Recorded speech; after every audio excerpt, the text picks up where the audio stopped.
সীমান্তে পুলিশ ও বিএসএফের যৌথ তল্লাশিতে 3 বাংলাদেশি গ্রেপ্তার। বসিরহাটের স্বরূপনগর থানার বিথারি হাকিমপুর গ্রাম পঞ্চায়েতের হাকিমপুর সীমান্তে 3 মহিলাকে অবৈধভাবে ঘোরাফেরা করতে দেখে সীমান্তরক্ষী বাহিনীর সন্দেহ হয়।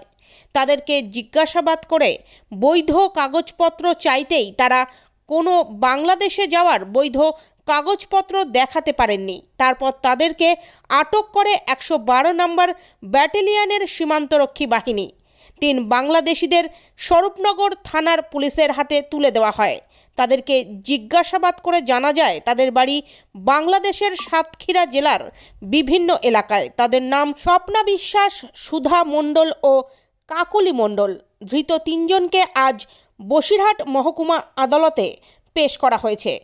পুলিশ সূত্রে আরও জানা গিয়েছে, বেশ কয়েক মাস আগে বাংলাদেশ থেকে দালালের মারফত ভারতের বিভিন্ন রাজ্যে বিভিন্ন কাজ করতে গিয়েছিল তারা। কাজের শেষে বাড়ি ফেরার পথে বিএসএফের হাতে আটক হয় তারা।